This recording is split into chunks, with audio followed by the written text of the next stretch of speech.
welcome to a very, very special episode of Worth the Drive. I'm David Mayer. I'm Pat Carrick. And we don't have our normal review video this week. We've got something a bit different. We are looking forward to next week's episode, which is going to be a review of Thor Ragnarok. A film which Pat and I have both very much been looking forward to, as we do, I think, to any of the Marvel movies. Yeah. Thor Ragnarok. Initial thoughts that you want to share? Yes, without a doubt, I'm very excited for Thor Ragnarok. It's the third in the Thor franchise films, and I don't know what number of this in the Marvel Cinematic Universe. Should we count it first? You've got 3 Iron Mans, you've got 3 Captain Americas, you've got Ant-Man. 2 Avengers, you've got Ant-Man, Doctor Strange, three Thors.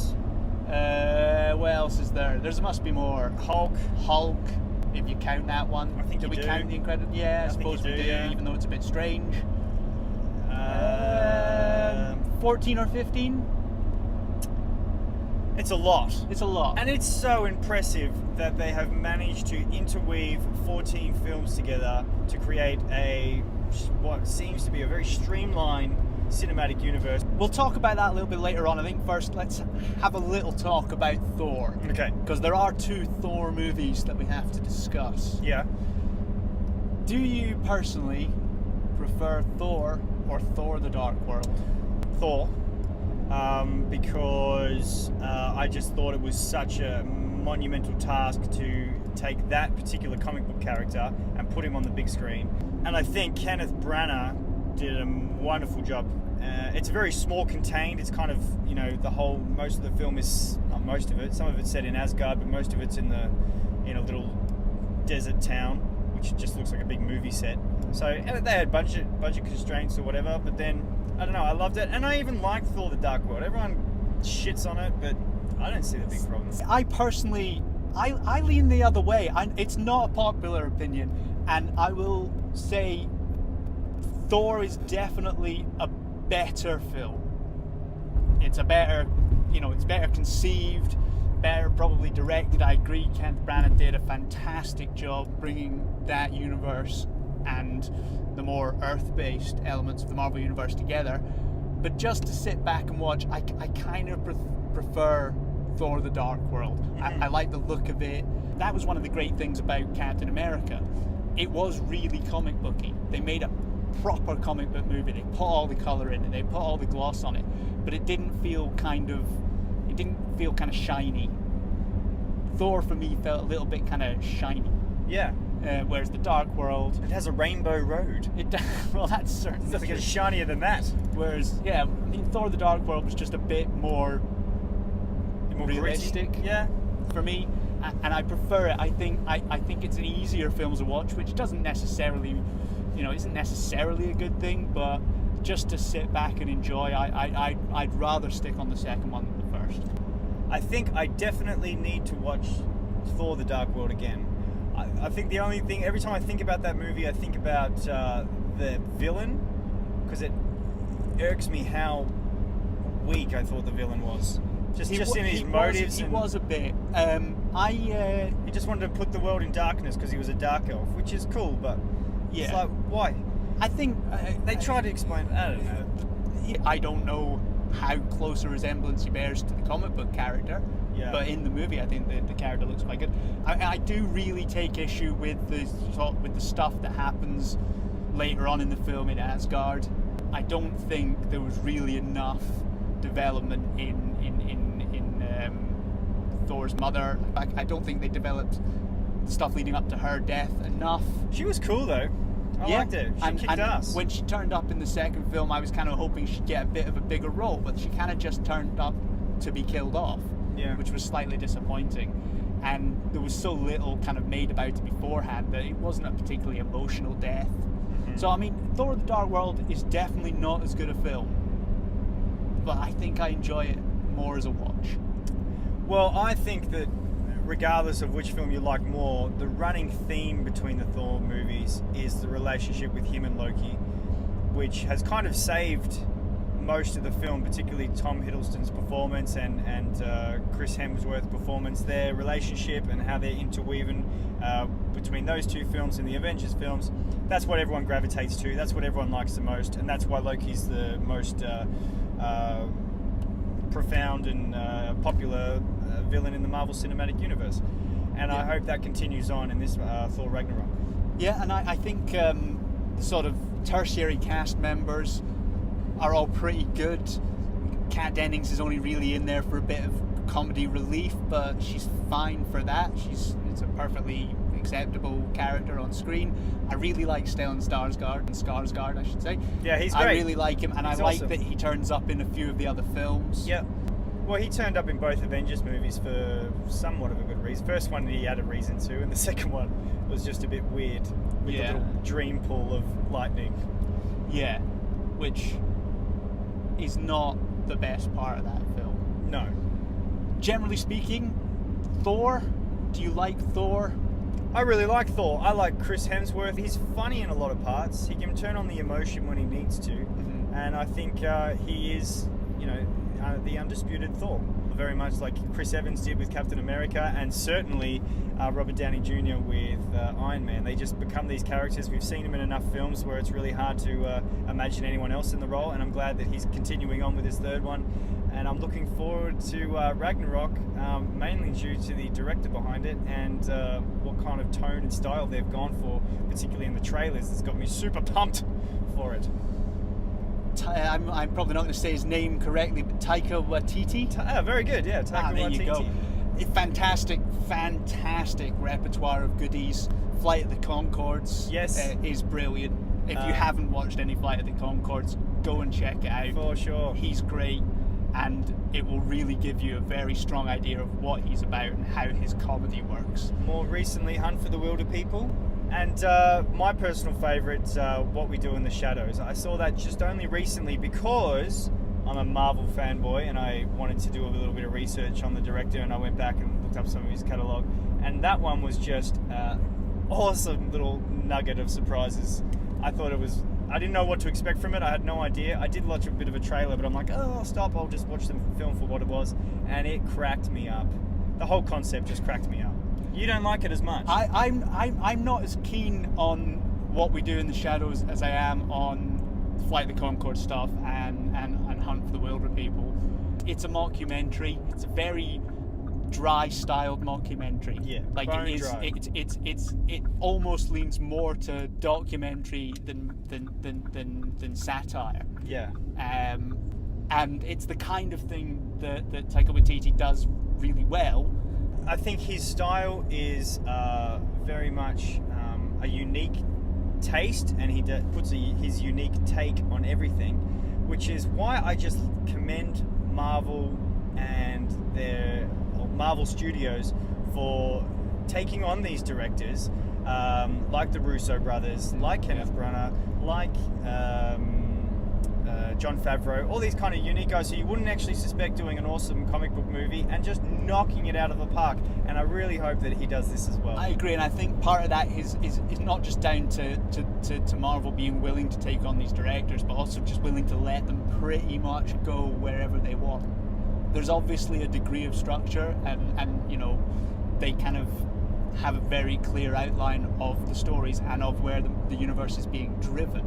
But they really do let all of these directors kind of run riot with the scripts, with the characters, with the look of the movies and the way they feel, which is definitely one of the things that not only keeps them coming out with these very unique and refreshing movies. You rarely go and see a Marvel film which feels stale. Yeah. But it also means that you get very clear sense of the directors as well, which is nice. Obviously you go and see a film for the story, for the characters and all that kind of thing, but having an understanding of the director and the way films are directed these days, I think definitely adds a lot to the experience. It's just so smart, because when you have a genre like the comic book movie genre, the superhero genre, there has been so many, not just from Marvel, but from all the other studios, putting their Fox and DC from Warner Brothers, putting in their own entries into the genre as well. For it to not be so stale is a genius move on Marvel Studios, because they are making everyone a little bit different, a little bit unique. Good guy always wins, takes on the bad guy, all that stuff can somewhat be the same, but it's all the little nuances in amongst the film that is what I appreciate. And this has been the most anticipated movie of the year for me, underneath Star Wars The Last Jedi. I think underneath. that just Well, underneath. it's actually that way underneath. It's but- a Star Wars year every year now, so it's Yeah. kind of difficult to say, well, it's a Star Wars year. Yeah. But certainly, I would agree, apart from maybe Blade Runner, which turned out to be fantastic. Totally, but when it comes to most anticipated from the very start of the year, when you looked at the list and you thought, okay, this movie's coming out, fantastic, this movie's coming out, can't wait. And what was the highest? That Blade Runner was for you? Yeah, I think so. Blade, That's cool. yeah, it was something I wanted to see personally. I'm a big fan of the original, but also, you're getting a Marvel film, you're getting a Star Wars film, you're getting a DC film, but this movie is definitely one of the ones that I wanted to see. I wanted to see another Thor film, and I wanted to see, particularly when you started learning a little bit about it, when you started seeing little snippets of some of the characters they were bringing in, hearing about some of the little things, the little rumors that might be happening. My anticipation for this film really did start to build. Another thing I want to talk about, recurring characters. Obviously, Tom Hiddleston is back, Chris Hemsworth is back, but there's a couple of additions to this movie that I'm really looking forward to. Not sure how big a part he's going to play, but Jeff Goldblum's in it. Oh man. So many reasons why I get excited about this movie, and Goldblum was way up there. I've kind of gotten used to the fact that he's in this movie. I've seen a couple of the trailers that have been released and everything. I get excited by that. But you just kind of reminded me that Jeff Goldblum is in that, and I think they've given free rein. They've gone, Jeff, go Goldblum. Just do it. Just bloom. Bloom on the screen. Just bloom. Yeah, I mean, And I can't wait to see that. You could run off the list of Jeff Goldblum movies that just make you want to love him, and I think if we did, Pat and I would come across as pretty much exactly as geeky as we are. Yeah. But I mean, there's The Grinch, there's Jurassic Park, there's The Fly, there's Independence Day, there's Independence Day Resurgence, which wasn't actually terrible. It wasn't great, but it wasn't terrible. He wasn't terrible. Everything else was. But that's another discussion. But anyway, that's that. Yeah, discussion for another day. But Goldblum's in it. Kate Blanchett. Yeah. Yeah. No, look, she's an Academy Award winner. She's awesome. It's so great that Marvel are able to attract these types of stars. They've done it with so many. Anthony Hopkins, your Jeff Bridges, all sorts of different quality actors that have just kind of gravitated. Michael Douglas. Michael Keaton. You can just run them off. But it's great to see her. When it comes to a Marvel movie, I've come to not really pay attention to the villains because often they're a bit of a letdown, but I'm sure she'll do great in it. I can't wait to see her awesome antlers and I'm sure she'll be menacing, but it's really what they've advertised in the film. And obviously the big man Hulk is in this, and they're not hiding him from all the promotional material. And I just can't wait to see him and Thor go at it. They've had like a long history of just punching each other through the other films, showing who's stronger. So it'd be interesting to see who actually wins that fight.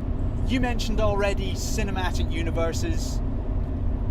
This film reportedly is not going to be so pivotal within the universe itself. It's slightly removed. It takes place mainly in space. Just like Guardians of the Galaxy, or even I was going to say the new Spider-Man one, which kind of was in the same world. It had Tony Stark, but it was his own little story. It didn't have the impacts of And that's the joy of the movie, right? It's kind of Spider-Man carving out his own little corner of. Totally, and I think that's just the joy of the cinematic universe as a whole, because no matter how far removed these movies are from one another, there's just the tiniest little sprinkles throughout it where if you are a fan, which a lot of people are, it's not just nerds, I think a lot of people from all walks of life gravitate to these movies, which is why the box office reflects as well as it does. But there's little sprinkles of all of the other different elements to it, which kind of, I don't know, it makes me happy. I don't know why. Yeah, well, that's fair enough. I mean, I think the cinematic universe is it's a concept that's been around for a long time. I mean, it really has. It's been around. The idea of a cinematic universe has kind of been around since the 20s, with the likes of your Frankensteins and your Wolfmans and Godzilla is another prime example. A monster cinematic universe? What a great idea! It already exists very much. I've talked before about current rumors of the MonsterVerse, bringing in Pacific Rim and all this kind of. So it's not an unusual concept, particularly if you look back to the black and white monster films like Dracula, like Wolfman, all that kind of thing. There's even the Disney Pixar universe is another one of these cinematic universes, and then there's the universe which includes Predator and Aliens. I think it's called the Valderverse, named after Arnold Schwarzenegger's character from Commando. Oh yeah, right. So I mean, the cinematic universe isn't a massively new idea, but I think what Marvel do really well is that they've got a very clear, coherent vision. They know where the story's going, and I think they have since the start. They've always been working towards the idea of the Infinity War movie or movies, what they do really well, apart from having that coherent vision that drives the whole thing forward, that they reference and link very well throughout the movies, is that they're not afraid to do these, not standalone films, but they're not afraid to explore elements of the characters' individual story arcs. Mm-hmm. And I think this is kind of going to be what that is, in the same way that Guardians of the Galaxy was a bit outside the main stay of the cinema of the Marvel universe. This movie is exploring more about Thor, and also kind of hinting towards the origins of the Cosmic Avengers. I want to see how much of that they allude to and how much of that they just give you and just tell you. That's going to be interesting for me because it extends the universe. It is set in a cosmic world, and we didn't get too much of the bigger picture when it came to Guardians of the Galaxy 2. I'm hoping that this, being the only kind of cosmic Marvel film before Infinity War, we do get either a post-credit scene or just storylines woven in amongst the main story that kind of get us pumped or get us a little bit more clued into how that is going to unravel. The one that follows will be Black Panther, which again I would imagine is going to be a very small kind of Wakanda located story. So I can't imagine that offering too much. So that's another reason why I'm excited for this film too. I want to see how they open it up, and I think we're going to get a lot of Easter eggs. Oh yeah, I think there's going to be many Easter eggs. I think there'll be a few Guardians Easter eggs. I'm not sure. I would like maybe to see another Infinity Stone. Yeah, well, I think we probably do need another one by now. Unless they want to introduce it soon, at least. Yeah. If not by now, we need one soon. But they've already kind of done one in Thor. Yeah, but it kind of lends itself to that. Yeah, well, that's the thing, isn't it? They've already covered an Infinity Stone in the Thor franchise, but this is an off-world one, and you know what? That wouldn't surprise me at all. Yeah. One thing that worries me about this film, kind of really worries me about this film, is that all the reports are that it is, quote-unquote, the funniest Marvel movie yet, and it is hilarious, and it just brings the laughs. Yeah. You're really keen on that. I like how they're funny. I think it's part of the enjoyable experience of going to these movies. I like when they're funny. I don't like it when it's overkill. I found that Guardians of the Galaxy 2, that was overkill. There was some jokes in there that I enjoyed, and then it went over the top.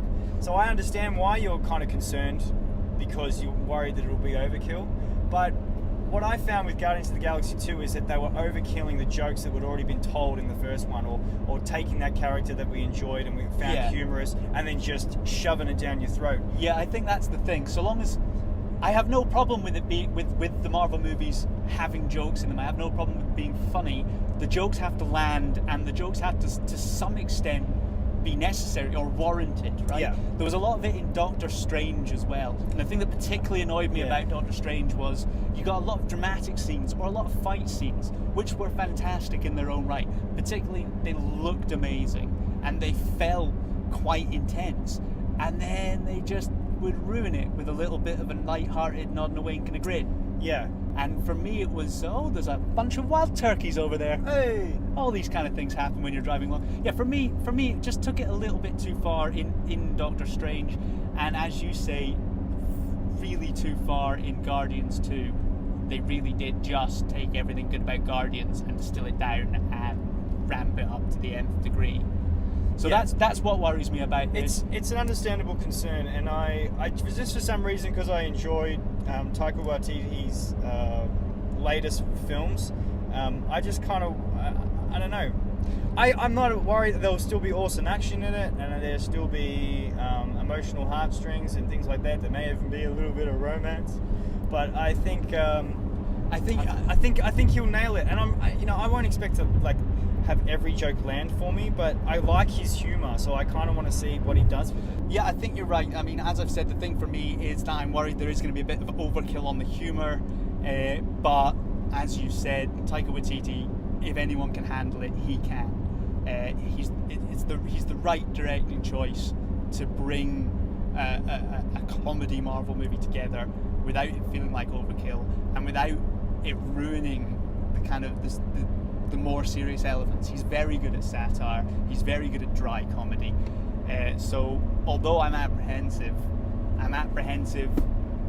but convinced it'll work at the same time. So there you have it, guys. We're a little excited about Thor Ragnarok. We hope you are too. We just wanted to lend our thoughts to it in anticipation for upcoming weeks.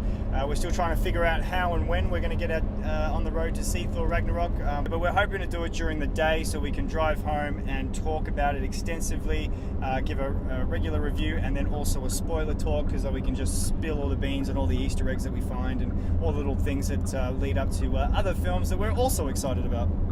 Yeah, and both pretty convinced it's going to be great, so please join us for that. If you enjoyed this video, like, subscribe, click on the links below. You can also find us on Facebook at facebook.com/worththedrivemovies, and that's got links to all of our videos as well as our brand new blog. There's a lot of stuff there that's worth checking out. Very cool. So please join us again for our video next week, and please have a look at any of our other stuff. And that just leaves me to say cheerio for now, and we hope we'll catch you later on down the road. Hulk shout. That's my Hulk.